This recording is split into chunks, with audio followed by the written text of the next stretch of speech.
요즘 날씨가 너무 덥죠. 올해의 절반이 지나갔습니다.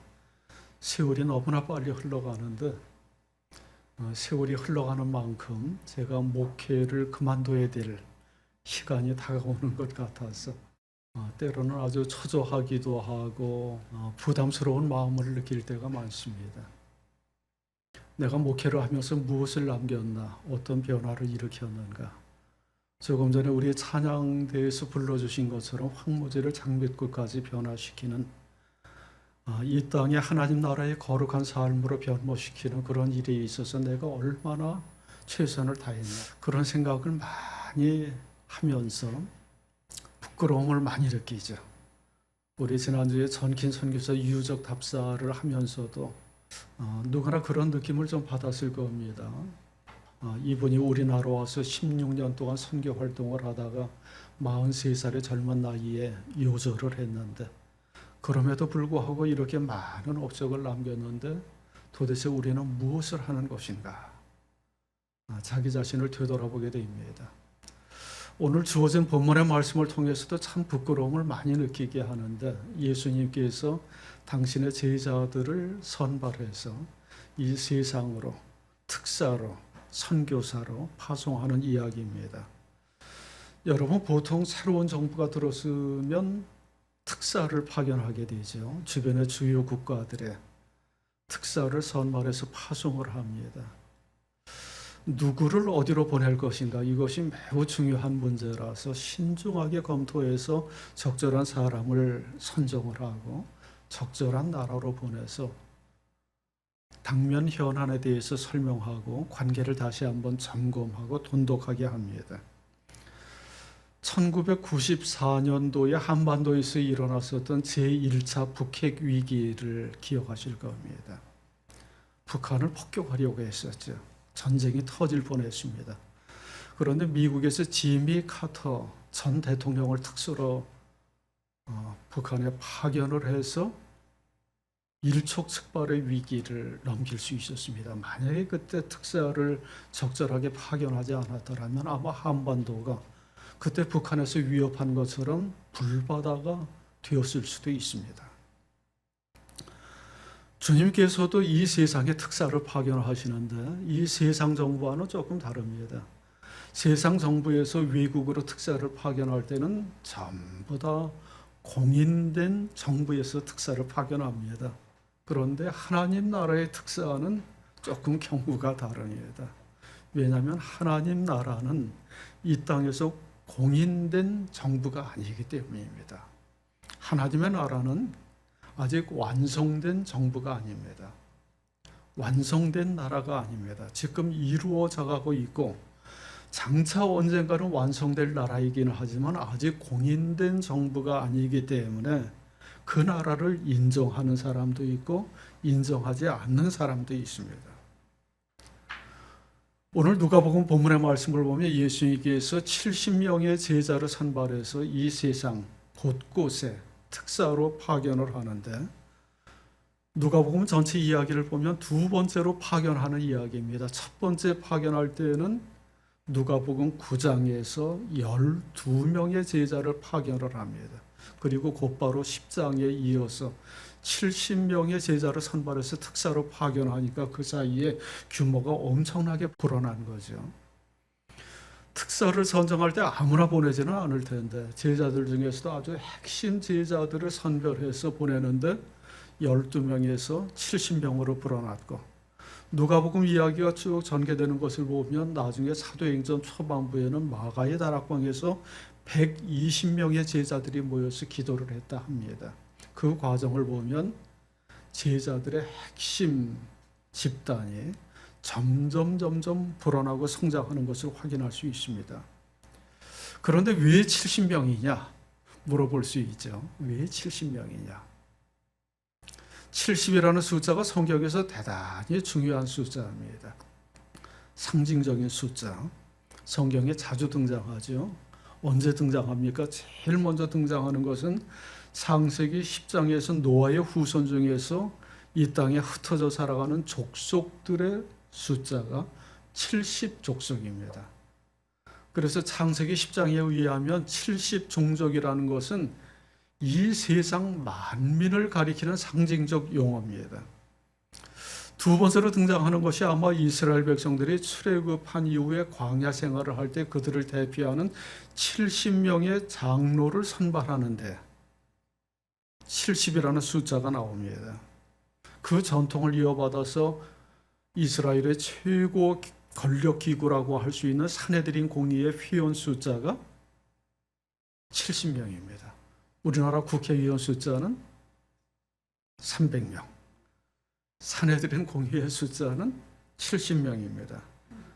구약 성경을 최초로 헬라어로 번역할 때, 왜냐하면 이스라엘 백성들이 세계 각지에 흩어져 살다 보니까 모국어를 잃어버리고 성경을 가르치기는 해야 되는데 그네들이 알아들을 수 있는 헬라어로 처음으로 번역할 때 70명의 학자가 모여서 70일간에 걸쳐서 성경을 번역했다 하는 전설 같은 이야기도 있습니다. 그런 이야기들을 보면 70이라는 숫자는 완전 숫자, 거룩한 숫자라고 얘기할 수 있고, 본문에서 70명의 특사를 보냈다는 것은 예수님께서 완전한 특사들을 선별을 해서 이 세상 만민들에게 구석구석 빠짐없이 땅 끝까지 복음을 전했다 라는 의미로 받아들일 수 있습니다. 10장 1절에서 이렇게 말씀을 합니다. 같이 읽겠습니다. 이 일이 있은 뒤에 주님께서는 다른 70사람을 세우셔서 친히 가려고 하시는 모든 거울과 모든 곳으로 둘씩 앞서 보내시며 그들에게 말씀하셨다. 70명의 특사를 선별을 했습니다. 선정 과정도 쉽지는 않았을 텐데 그 다음에 그러면 그들을 어디로 보낼 것인가 하는 것이 문제인데 어디로 보냈습니까? 주님께서 친히 가려고 하시는 곳으로 보냈습니다. 아무데나 무작정 파견한 것이 아니라 마치 세례 요한이 예수님 오시기 전에 그분이 가실 길을 미리 닦아두는 것처럼 예수님께서 가시는 곳, 가고 싶은 곳이 있을 것 아닙니까? 나는 저기 나완자촌에 가고 싶어. 나는 저기 헐벗고 굶주리고 어렵게 살아가는 사람들을 찾아가고 싶어. 그 예수님의 마음을 헤아려서 예수님의 가고자 하는 곳으로 파견했다고 하는 것입니다. 따라서 지금도 우리가 예수님의 제자이고 예수님의 특사로서 이 세상 어딘가 나아가고자 한다면 제일 먼저 염두에 둘 것이 예수님이라면 어디로 갈 것인가 라는 것을 생각해야 됩니다. 내가 가고 싶은 곳이 있죠. 내 취향, 내 성격이 맞는 곳이 있을 수도 있지만 그보다 먼저 생각해야 될 것이 예수님이라면 어디로 가실 것인가 라는 것을 생각해야만 됩니다. 찬송가 323장이 신학교에 다니는 학생들에게 18번이라고 할 수 있습니다. 틈만 나면 그 찬송을 부르는데 부름받아 나선 이 몸 어디든지 가오리다. 아골골짝 빈들에도 복음 들고 가오리다. 정말로 뜨겁게 찬송을 합니다. 하나님 불러주시면 하나님 원하시는 곳이라면 아골골짝 빈들에도 가겠다라고 목청을 높여서 찬송을 하는데 신학교 졸업할 때쯤 되면 이게 자신이 없어지는 거예요. 소리가 점점 줄어들다가 그 찬송을 부르지 않거나 어디든지 가오리다 라고 외쳤다가 생각하고 가오리다 그렇게 찬송을 합니다. 이게 인지상정이죠. 오늘 본문에 그 70명의 제자들도 예수님께서 가라 하고 엉덩이를 걷어찼을 때 별로 내키지를 않았을 것 같습니다. 왜냐하면 그들이 파송된 곳이 그들에게 익숙한 땅이 아니었기 때문입니다. 아마도 사마리아 땅이거나 이방인 지역이었을 겁니다. 그 아골골짝, 소돔과 같은 곳이라 얘기할 수 있는데 방금 전에 예수님의 제자들이 어떤 마을에 들어갔다가 사마리아인 마을이죠. 쫓겨난 적이 있었거든요. 박대를 받았습니다. 그래서 막 씩씩거리고 화를 내기도 했었는데 그 지역에서 멀리 떨어지지 않은 곳이라고 여겨집니다. 틀림없이 그 마을에 가면 환대를 받기보다는 박대를 받기가 쉬울 것입니다. 별로 가고 싶지 않은 곳인데 주님께서 가고 싶어 하고 가야 한다고 말씀하시기 때문에 할 수 없이 그곳으로 파견되었습니다. 그런데 주님께서는 한술 더 떠서 그것이 얼마나 위험한 곳인지 이렇게 말씀을 합니다. 가거라. 내가 너희를 보내는 것이 양을 이리 가운데 보내는 것과 같다. 아마 이 말씀을 듣고 그냥 얼어붙었을 수도 있습니다. 여러분, 이리 때 한복판에 양 한 마리를 던져 놓으면 어떻게 됩니까? 고양이 앞에 쥐, 그런 꼴이 되죠. 아주 꼼짝도 하지를 못합니다. 공포와 두려움에 사로잡혀서 아무것도 하지를 못합니다. 그런 곳으로 제자들을 파견하는데 예수님 말씀대로 정말로 그곳에서 박해를 받다 순교하는 사람도 생길 테고, 그 중에 아주 운이 좋은 사람은 그래도 많은 열매를 거두기도 하지만 죽도록 고생하고 가시밭길만 걷는 사람도 있을 겁니다. 사도 바울의 전도 여행이 그랬죠. 어디 한 군데 그를 환영하는 곳이 없었고 가는 곳마다 박해와 핍박을 받았습니다. 목숨의 위협을 받았습니다. 고린도 후서 11장에서 보면 자기가 어떤 고난을 받았는지, 자기가 참된 사도인지 아닌지에 대해서 얘기를 하면서 아주 길게 자신이 겪은 고난에 대해서 이야기를 하기도 하는데, 채찍으로 맞은 것이 3번이요, 돌로 맞은 것이 1번이요, 파선을 당한 것이 3번이요, 여러 번 밤을 지새우고 줄이고 목마르고 여러 번 굶고 추위에 떨고 헐벗었습니다. 정말 이리떼 속에 뛰어든 양과 같은 모습입니다. 기본적인 의식주 먹고 자고 있는 것조차도 해결되지를 않았습니다. 그러면 왜 주님께서 그렇게 무모한 행동을 하시고 그 위험한 상황 속에 제자들을 파견하시는가? 여기에는 주님의 간절한 마음이 있기 때문입니다. 주님의 시대 인식이 다른 거예요. 여러분, 우리가 한 시대를 바라볼 때 나름대로의 관점이 있죠. 시대 정신이 있고 이 시대의 흐름을 파악하는 눈이 있는데, 예수님께서는 그 시대를 인식하는 눈이 달랐습니다. 하나님의 나라가 가까이 왔다는 거예요. 하나님 나라가 임박했습니다. 주님께서 공생애를 시작하면서 제일 먼저 외친 말씀이 그 말씀이에요. 모든 복음서에서 똑같이 이야기하기를 하나님의 나라가 가까이 왔다. 하나님의 나라가 가까이 왔으니 회개하고 복음을 믿으라. 이게 예수님의 첫 마디였었고, 마지막 마칠 때까지, 생을 마칠 때까지 하나님의 나라를 선포하고 그 나라를 이 땅에 이루기 위해서 자신의 모든 것을 걸었습니다. 오늘 본문의 2절에서도 이렇게 말씀을 합니다. 추수할 것은 많으나 일꾼이 적다. 그러므로 추수하는 주인에게 추수할 일꾼을 보내달라고 청하여라. 이게 예수님이 그 시대의 상을 바라보면서 느끼는 시대 인식의 눈입니다. 추수대가 됐다는 거예요. 보통 사람들은 그런 느낌을 전혀 받지 않을 수도 있겠지만, 농사절이 처음에 씨를 뿌리고 밭을 갈고 점점 자라나다가 마지막 열매가 열리게 되면 추수 시기를 맞이하는 것처럼 이 역사의 흐름이 마지막 시기에 도달했다라고 인식을 합니다. 추수라고 하는 말은 성경에서 아주 중요한 상징적인 말씀입니다. 마지막 날을 상징을 하고요. 마지막 날이 되면 하나님께서 심판을 해서 알곡과 가라지를 나누고 알곡은 하늘 창고에 들이고 가라지는 불태워서 없애버린다는 것이 성경의 시대 인식입니다. 그런데 예수님 보시기에는 마지막 날이 다가왔다는 거예요. 남들은 보지 못할지 몰라도 하나님의 나라가 가까웠다. 하나님의 심판이 임박했다. 그래서 너무나도 안타깝고 다급한 심정으로 일꾼을 부르고 그들로 하여금 위험을 무릅쓰고 이 세상에 파송되어서 하나님의 나라를 선포하고 그 나라로 사람들을 초대하라고 사명을 맡기는 것입니다. 이게 예수님의 마음입니다. 예수님의 그 마음이 얼마나 다급한지 또 이런 말씀을 합니다. 길을 지나다가 아는 사람을 만나도 인사하지 말라. 이게 상식적으로 이해가 되지 않는 말이고, 여러분 아는 사람이 자기를 모른 체하고 인사도 하지 않는다. 그러면 불쾌하죠.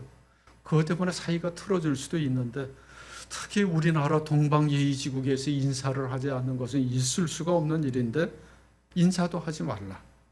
4절에서 이렇게 말씀을 합니다. 전대도 자루도 신도 가지지 말고 길에서 아무에게도 인사하지 말아라. 이 말씀에는 두 가지 의미가 있습니다. 하나는 다급함입니다. 너무나 맡겨진 일이 중차대하고 다급하게 처리해야 할 상황이라면 인사할 시간도 없습니다. 전화가 와도 받지를 못합니다. 대형 건물에서 불이라도 나면 방방마다 쫓아다니면서 불이 났다고 소리를 쳐야 하는 것처럼 우리 지난주 말씀에서 쟁기를 잡고 뒤를 돌아보는 사람은 하나님 나라에 합당하지 않다고 말씀하신 것처럼 지금 상황이 너무나 다급하고 긴박합니다. 그래서 인사도 하지 말라라고 이야기를 하는 것입니다. 두 번째 의미는 무소유입니다. 소유하지 말라. 이것도 참 이해하기가 쉽지 않은데 몸에 가진 것을 최소화하라는 것이죠. 여러분 어디 여행을 하게 되면 그 여행 보따리를 꾸리게 되죠. 해외여행을 하면 더더군다나 그렇고 그 여행 기간이 길면 길수록 챙겨야 될 목록 리스트를 쫙 적어놓고 나중에 그것을 캐리어에다가 담다 보면 너무 분량이 많아져서 안 되겠다. 하나씩 빼는 경우들도 있는데 예수님께서는 제자들을 파송하면서 가지지 말라라고 이야기를 합니다. 그래야지 몸도 가벼워지고 동작도 빨라지고 빨리 이동할 수 있기 때문입니다. 가진 게 많으면 유리한 점도 있지만 결정적인 불리함이 있습니다. 그것을 관리하고 신경 쓰고 챙기는데 너무나 많은 에너지를 소모하는 거예요. 그래서 때로는 그것들이 여행에 도움이 되기도 하지만 걸리적거리는 방해물이 되기도 합니다. 그러면 당연히 여기에서 나올 수 있는 질문이 있죠. 여러분 같으면 뭐라고 질문하겠습니까? 예수님, 그러면 잠은 어디서 잡니까? 밥은 어디서 먹습니까? 아무것도 가진 것이 없는데 예수님께서는 뭐라고 대답을 하셨겠습니까? 간단하게 대답합니다. 얻어먹어라.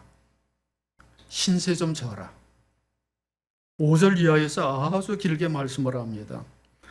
어느 집에 들어가든지 먼저 이 집에 평화가 있기를 빕니다 하고 말하여라. 거기에 평화를 바라는 사람이 있으면 너희가 비는 평화가 그 사람에게 내릴 것이요 그렇지 않으면 그 평화가 너희에게 되돌아올 것이다. 너희는 한 집에 머물러 있으면서 거기서 주는 것을 먹고 마셔라. 일꾼이 자기 삭슬 받는 것은 마땅하다. 이 집 저 집 옮겨 다니지 말아라. 이게 예수님 세우신 대책입니다. 지난 시간에 예수님께서는 제자들을 부르면서 인자는 머리 둘 곳도 없도다 라고 말씀을 했는데 이제 제자들에게도 똑같은 삶을 요구하시는 거예요. 그러니까 제자들이 오늘은 어디서 자지? 오늘은 어디서 먹지? 정말 머리 둘 곳이 없네. 그렇게 끼니와 잠자리를 걱정하지 않을 수 없게 되었습니다. 우리 상식으로는 도저히 납득할 수 없는 말씀입니다. 여러분 어디 선교하러 가면서 먹을 것도 없고 잠자리도 마련하지 않고 그리고 선교를 할 수 있습니까? 하다못해 요즘 교회에서 단기 선교를 가더라도 먹을 것도 챙기고 입을 것도 챙기고 선물할 것도 챙기고 아주 잔뜩 꾸려서 갑니다. 선교 현지에서는 뭔가 베풀고 나누면서 선교를 합니다. 그래야만 사람들이 모입니다. 주면서 선교를 하는 경우는 많아도 받으면서 선교를 하는 것은 거의 없습니다. 중세시대 프란시스코 수도회 같은 탁발 수도회에서나 가능한 일이죠. 그런 탁발 수도회들이 몇 군데 있었는데 아무것도 소유하지 않고 무소유를 원칙으로 해서 길거리에서 거지처럼 구걸을 하고 탁발을 하면서 예수님의 정신을 실천하려고 했습니다. 우리가 지난주에 전킨 선교사 유적을 답사하기도 했지만 대부분의 선교사들이 우리나라에 들어왔을 때 그 삼중 사역, 예수님의 사역, 힐링, 티칭, 프리칭을 겸해서 했습니다. 학교를 짓고 병원을 짓고 그래서 거기에서 사람들을 고치고 가르치고 뭔가 베풀고 나누면서 선교를 했습니다. 그래야 사람들이 모이기 때문입니다. 그런데 주님께서는 제자들이 가지고 있는 것조차도 빼앗고 선교 현지로 파송을 합니다. 여러분, 요즘 학생들이 그 학교 교실에 들어갈 때 휴대폰을 압수합니까? 그거 비슷하게 예수님께서 70명의 제자들을 다 모아놓고 소지품 검사를 하는 거예요.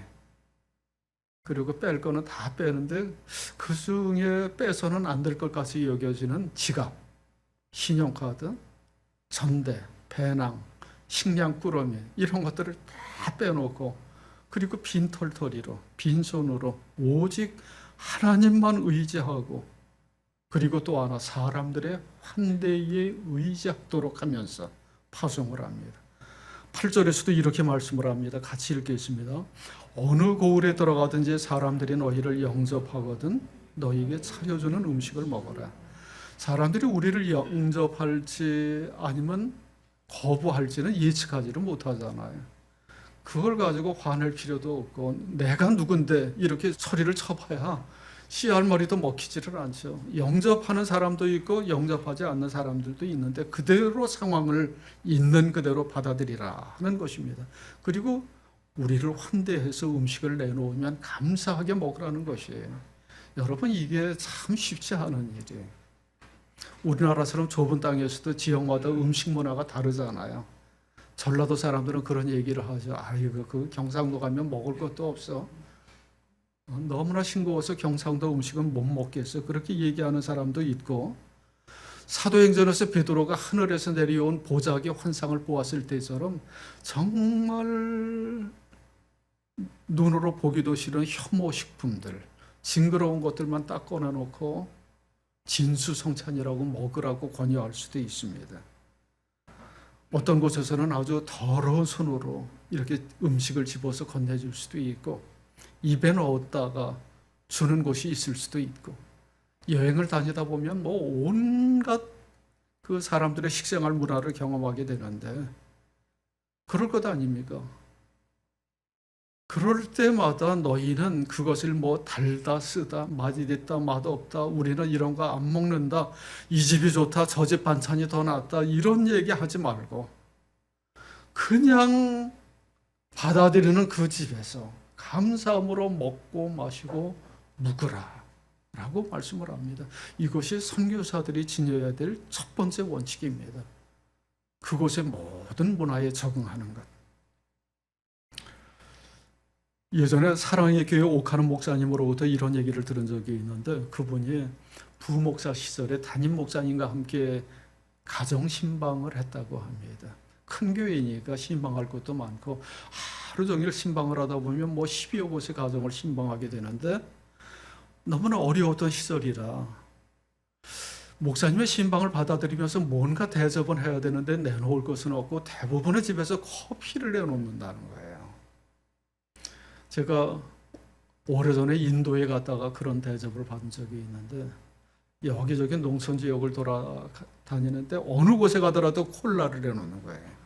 콜라가 거기에서는 제일 값비싼 식품입니다. 그래서 최고의 대접을 한다고 콜라를 내놓는데 우리는 그렇게 콜라를 좋아하지 않잖아요. 옛날에 그렇게 커피가 손님 대접용으로 최고의 식품이었을 때 가는 집집마다 커피를 내놓으면서 마시라고 하는데 처음에 몇 잔을 마셨는데 그 다음에 갔더니 또 커피. 그러니까 입에 대고 마시는 신용만 하고 내려놨는데 옆에 담임 목사님을 보니까 어느 집에 가도 그냥 꿀꺽하고 마시더라는 겁니다. 신방을 마치고 교회에 돌아와서 엄청 혼났다는 얘기를 들었습니다. 너 목회 그만해라. 목회할 자격 없다. 네가 그러고도 목사냐. 교인이 대접하는 것이면 무엇이 되었든지 간에 감사하고 기쁨으로 받아들여야 하지.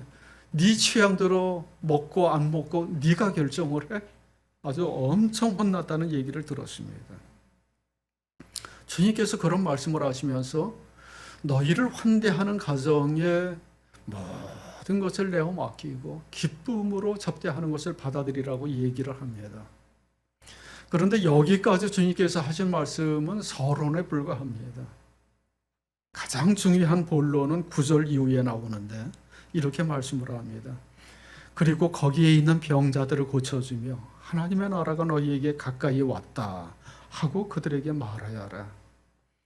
힐링, 티칭, 프리칭. 병을 고쳐주고 귀신을 내쫓고 하나님 나라의 복음을 선포하고 그 집안의 평화가 이루어지기를 간구하는 것. 이것이 하나님 나라 복음의 가장 본질적인 요소예요. 나머지는 모두 여건과 배경, 환경에 해당하는 것이고요. 가장 중요한 복음의 핵심은 바로 이것이고 그것이 예수님께서 생전에 행하신 일입니다. 병든 사람 고치고 귀신을 내쫓고 더러운 세력 물리치고 하나님의 말씀을 가르치고 하나님의 나라가 그곳에 임할 수 있도록 하는 것. 그것이 가장 중요한 것이고 그것을 행하라.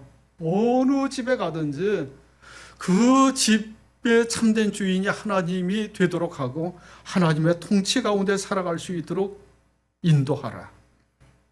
하나님 안에서 살아갈 때 그 집의 모든 더러운 것들이 물러나고 그곳에 하늘의 참된 평화가 이루어지고 그래서 어떤 집에 가더라도 이 집의 참된 주인이 하나님이 되게 하시며 하나님 주시는 평화가 이곳에 이루어지게 하시고 하나님께서 모든 더럽고 악한 세력을 이 집에서 물리쳐 주시고 하나님의 나라가 이곳에 이루어질 수 있도록 도와주옵소서. 그렇게 간구하고 선포하라고 당부를 합니다. 이것이 예수님의 제자들, 예수님의 특사들에게 주어진 본질적인 임무입니다. 혹시나 너희를 박대하고 문 앞에서 쫓아낼지라도 그 말만큼은 꼭 전해라. 하나님의 나라가 가까이 왔다. 하나님의 주인 되시는 세상이 멀지 않았다. 라고 외치라고 합니다. 그리고 나서 16절 이하에서 보면 그렇게 열악한 상황, 위험한 상황 속에 마치 이레떼 속에 어린 양처럼 뛰어들었던 주님의 특사들이 돌아와서 보고를 하는데 너무나 놀라운 결과를 이야기합니다. 아무것도 가진 것 없이 오직 하나님만 의지하고 나갔는데 엄청난 변화가 일어나서 사람이 변하고 가정이 변화하고 동네가 변했다 라고 이야기를 합니다. 17절 말씀 우리 같이 읽겠습니다. 이른 사람이 기쁨에 차서 돌아와 보고하였다. 주님의 이름을 대면 귀신들까지도 우리에게 복종합니다. 어떻게 이런 일이 일어날 수 있습니까? 전혀 기대하지 않았던 거짓 행색을 하고 그 땅에 파송되었었던 제자들에게 너무나 놀라운 일. 예수의 이름만 대면 모든 더러운 세력들이 쫓겨나가고 병든 것들이 고쳐지고 놀라운 변화가 일어났다. 세상적으로는 힘도 없고 백도 없고 가진 것도 없는 사람들이었지만 주님의 권세 앞에서 모든 악한 세력이 물러나고 하나님의 통치, 하나님의 나라가 그곳에 이루어지는 변화를 목격합니다. 이게 주님의 특사, 주님의 제자 된 사람들에게 주어진 특권입니다. 주님께서는 다시금 그 특권이 여러분에게 주어졌다는 것을 강조하고 약속합니다. 그리고 20절에서 이렇게 말씀을 합니다. 같이 읽습니다. 그러나 귀신들이 너희에게 굴복한다고 해서 기뻐하지 말고 너희의 이름이 하늘에 기록된 것을 기뻐하여라. 귀신들이 쫓겨난다는 것은 그냥 일반적으로 풀이하면 그런 의미이죠. 하나님을 대적하는 모든 불의하고 악한 세력들이 물러나는 것을 의미합니다. 그래서 주님의 제자들, 특사들이 가는 곳마다 그것이 어디가 되어서든지 간에 모든 악한 영향력들이 소멸되고 퇴치되고 하나님께서 다스리는 세상을 이루어 간다. 그것이 귀신을 내쫓는 이야기에 담겨진 의미입니다. 바라기는 그러한 변화가 우리 가운데 이루어질 수 있기를 원합니다. 비록 가진 것도 없고 머리 들 것도 없고 그럴듯한 건물도 없고 이리떼 속에 던져진 어린 양처럼 우리를 공격하고 박해하는 세력에 포위되어 있을지라도 우리는 주님 보내신 특사입니다. 우리는 주님의 제자입니다. 그런 자부심과 정체성을 한시도 잃지 말아야만 합니다. 우리에게 세상을 변화시킬 능력과 권세가 주어졌습니다. 그래서 그분 주신 능력과 권세를 통해서 모든 악한 세력을 물리치고 하나님의 통치와 하나님의 나라를 이 땅에 이루어갈 수 있습니다. 예수님께서 수수 때가 다가왔다, 하나님 나라가 가까이 왔다라고 말씀하신 것처럼 우리 인생도 언젠가는 종말을 맞이하게 되고 언젠가는 하나님 앞에서 70명의 제자들처럼 선교 보고를 해야 할 때가 다가올 것입니다. 하나님께서 질문하시겠죠. 뭘 하다 왔느냐? 너를 통해서 어떤 변화가 일어났느냐? 어떻게 살았느냐? 그 질문 앞에서 부끄럽지 않게 대답할 수 있으면 좋겠습니다. 부끄러움 없이 저는 정말 세상에서 가진 것도 없고 내놓을 것도 없었지만 머리 들 것도 없었지만 하나님께서 주신 능력으로 모든 더럽고 악한 세력을 물리치고 하나님의 나라를 확장하다가 왔습니다. 그래서 하나님의 은혜로 우리의 가정이 변하고 내가 변하고 사회가 변했습니다. 우리를 통해서 이루어진 변화를 하나님 앞에 내놓을 수 있는 삶,